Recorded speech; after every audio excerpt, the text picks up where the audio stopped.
Bonjour mes frères et sœurs, que la grâce et la paix du Seigneur soient avec chacun d'entre nous. Dieu nous aime tellement et que vraiment son amour en réalité dépasse tout autre amour. Voyez, lorsque nous lisons dans Psaume chapitre 8, le verset 5, il est dit: qu'est-ce que l'homme pour que tu te souviennes de lui, et le fils de l'homme pour que tu prennes garde à lui. En réalité, lorsque nous nous regardons, nous ne sommes rien devant le Seigneur. Mais par son amour, il nous accorde sa grâce et ne cesse de nous enseigner. C'est pour cela, ce matin encore, nous allons vraiment nous mettre dans la parole de Dieu. Mais bien avant cela, nous allons souffler un peu dans la louange. Que le Seigneur nous bénisse.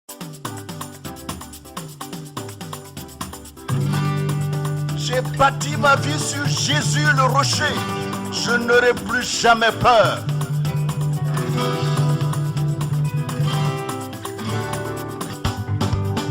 J'ai bâti sur le rocher. Quand viendra la tempête, ma maison résistera. Ma maison est en Jésus. J'ai bâti sur le rocher. Quand viendra la tempête, ma maison résistera. Ma maison est en Jésus. J'ai bâti sur le rocher. Quand viendra la tempête, ma maison résistera. Ma maison est en Jésus. La pluie et le vent souffleront. Satan se déchaînera. Mais ma maison est en Jésus. Je n'aurai jamais peur. La pluie et le vent souffleront. Satan se déchaînera. Mais ma maison est en Jésus. Je n'aurai jamais peur. La pluie et le vent souffleront. Satan se déchaînera. Mais ma maison est en Jésus. Je n'aurai jamais peur. Je n'aurai jamais peur. Je n'aurai jamais peur. Je n'aurai jamais peur. Je n'aurai jamais peur. Tendre Père, je veux te bénir ce matin pour ta grâce, ta puissance et ton autorité. Tu es vivant, notre Père Céleste, et tu règnes au siècle des siècles. Merci, notre Père Céleste, mon Dieu, pour ton amour, ta compassion, ta force, ta puissance. Et Seigneur, ta puissante main qui sans cesse, notre Père Céleste, se manifeste dans ma vie. Merci de m'avoir gardé, Seigneur, durant toute la nuit, et d'avoir gardé chacun d'entre nous pendant que, Seigneur, nous étions en train de dormir. Toi, notre Père Céleste, tu veillais sur nous et tes saints anges, notre Dieu, ont été délégués à camper autour de nous pour assumer toute notre protection. Merci, Père éternel, pour tout cela. En réalité, nous n'avons rien mérité. C'est par pure grâce, notre Dieu, que, Seigneur, tu nous accordes toutes ces choses. Et c'est pour cela nous ne pouvons, au Père éternel, fermer la bouche sans te remercier. Reçois, notre Père Céleste, mon Dieu, tout notre remerciement de tout notre cœur, que toute la gloire, l'élévation reviennent à toi seul. Sois béni parce que tu nous bénis pleinement dans le nom puissant de Jésus. Amen. Bonjour frères et sœurs, que la grâce et la paix du Seigneur reposent sur chacun d'entre nous. Nous voici encore dans la présence de notre Dieu, lui qui vraiment ne cesse d'être toujours avec nous, et nous bénissons son Saint-Nom pour ses bienfaits dans notre vie. Sans trop tarder, nous allons vraiment en ce jour passer à notre méditation et nous allons prendre nos Bibles dans le livre de Proverbes chapitre 28 à partir du verset 7 au verset 9.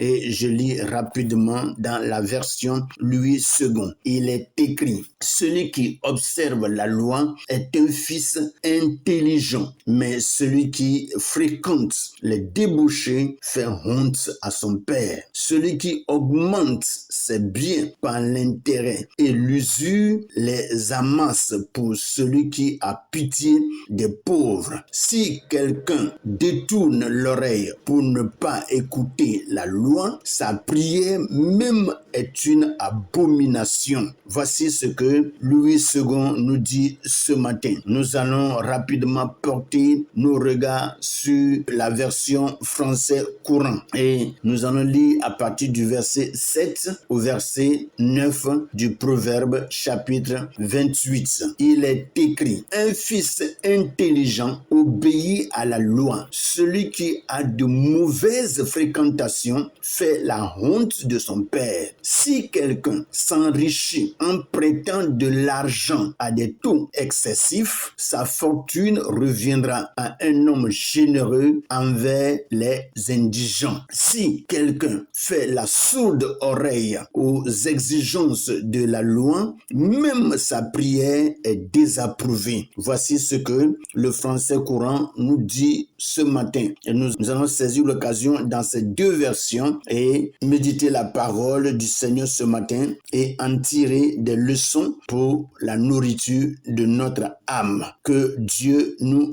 bénisse. Nous retournons rapidement au verset 7 de Louis II où il est écrit: celui qui observe la loi est un fils intelligent, mais celui qui fréquente les débauchés fait honte à son père. Le français courant nous dit: le fils intelligent obéit à la loi. Celui qui a de mauvaises fréquentations fait la honte de son père. Ce matin, je voudrais vraiment parler d'un fils intelligent. Un fils intelligent. Et un fils intelligent, qui il est? Le fils intelligent, c'est celui qui observe la loi. Comme nous sommes en train de le lire, pour que quelqu'un soit intelligent, ce n'est pas ce que nous apprenons dans ce monde qui vraiment nous rend trop intelligents. Ça, on appelle ça l'intellectualité. Donc, l'intellectuel ne peut pas trop nous donner l'intelligence de Dieu, l'intelligence qui nous vient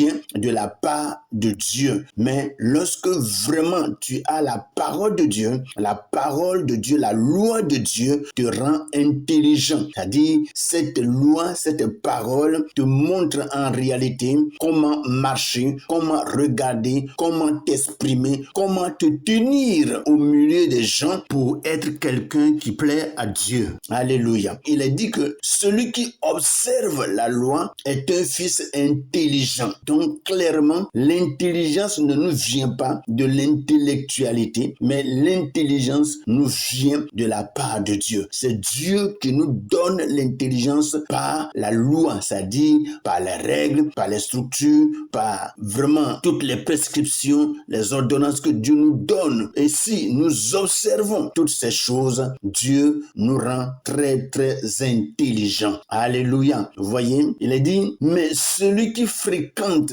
les débauchés fait honte à son père. Et quand on parle vraiment des débauchés, on parle des gens qui font la prostitution. Pour quelqu'un qui se livre à la prostitution, il fait honte à son père. Aujourd'hui, nous voyons même que la prostitution est devenue même un emploi. La prostitution est devenue un travail. Mais en réalité, ça ne devait pas être ça. Sinon, quelqu'un qui vraiment est débauché fait honte à son père. Et comme nous le savons, très souvent, quelqu'un vraiment qui vit de la débauche n'est pas respecté. Et quelqu'un qui a une famille débauchée n'est pas aussi respecté et sa famille aussi non plus n'est pas respectée. Parce que partout où tu passeras, les gens verront que tu n'as pas une bonne réputation. Est-ce que vous voyez? Donc, pour que nous puissions vraiment être intelligents, il faut que d'abord nous quittons la débauche, nous quittons le désordre et que nous observons la loi de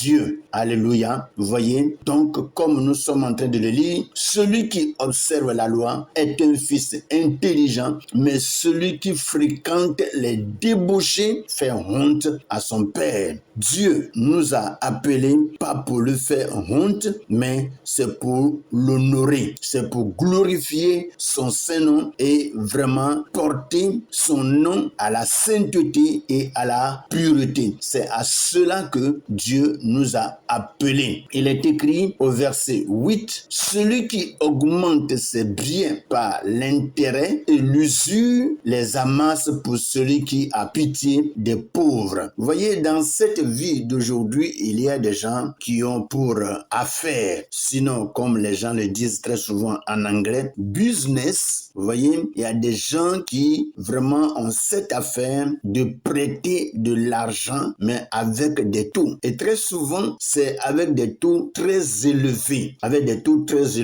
Et aujourd'hui, nous avons vraiment beaucoup d'applications qui vraiment font ces choses. Et au jour d'aujourd'hui, pour que tu puisses envoyer de l'argent en Afrique, il faut que tu fouilles toutes les applications. Il faut passer par RIA, il faut voir MoneyGram, Remitly. Il y a beaucoup d'autres applications qui sont là et par lesquelles on envoie de l'argent. Mais des fois, quand on voit les taux sont vraiment très élevés. Très, très élevés. Vous voyez? Et quand les taux vraiment en réalité sont bas pour que tu envoies de l'argent ici en Afrique, tu vas dépenser beaucoup de livres pour avoir un peu d'argent en Afrique. Et tout cela, c'est vraiment prêter de l'argent à quelqu'un avec un taux excessif. Et les gens qui font ces choses ne savent pas qu'ils sont vraiment en train de pécher. Et ils croient qu'ils font vraiment des affaires et ils s'enrichissent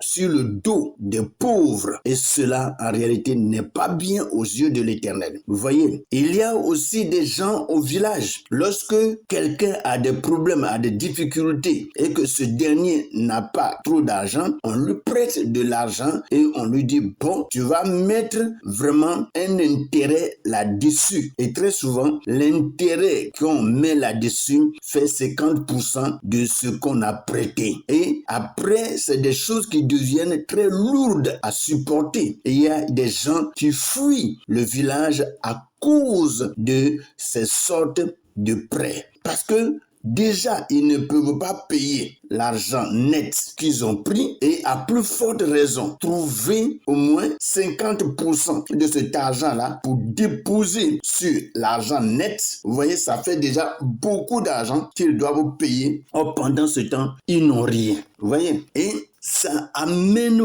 beaucoup de personnes à souffrir, à vivre dans la misère, dans la pauvreté et à vivre dans la tristesse et dans l'abattement. Et c'est des choses en réalité qui appauvrissent les hommes chaque jour de leur vie. Et il faut vraiment que le Seigneur puisse intervenir dans le cœur de ceux-là qui font de telles sortes d'affaires pour qu'ils puissent arrêter d'agir ainsi, parce que une telle manière de faire des affaires, c'est du vol. Et Dieu n'aime pas cela. Dieu n'aime pas cela. Il dit, si quelqu'un s'enrichit en prêtant de l'argent à des taux excessifs, sa fortune reviendrait à un homme généreux envers les indigents. Ça dit, si tu passes par là et que tu deviens vraiment riche, ton argent là, ça va aller vers quelqu'un qui a pitié des pauvres. Dieu va permettre à ce que tu perdes tout et que cet argent là puisse vraiment aller à quelqu'un de généreux qui va le partager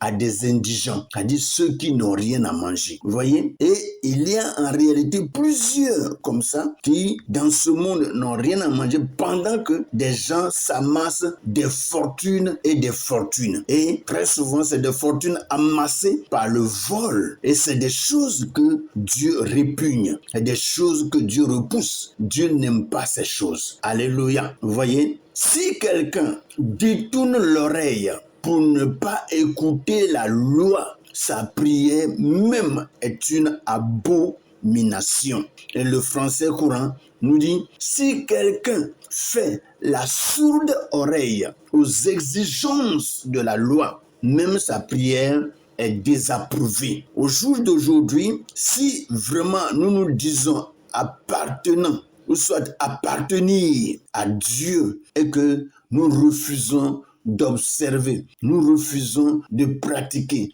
nous refusons d'écouter et vraiment de mettre en pratique les lois de l'Éternel, la Bible dit que même nos prières sont une abomination aux yeux de l'Éternel. Et le français courant dit que nos prières sont désapprouvées. Ça veut dire que Dieu n'accepte pas de telles prières. Il y a des prières très souvent qui sont exaucées, mais il y en a d'autres qui ne sont pas exaucées parce que c'est des prières désapprouvées. Il y a des gens qui prient des fois et Dieu ne les exauce pas. Et très souvent, quand on vérifie, c'est des gens qui ne pratiquent même pas la parole de Dieu. C'est-à-dire, pour eux, la prière, c'est le fétichisme, c'est la magie, c'est de l'idolâtrie. Non, non. Vous voyez, très souvent, les gens s'élèvent et puis vont chez le féticheur et ils donnent peut-être un poulet ou bien un pigeon ou bien un canard ou un mouton. Et le féticheur prie et dit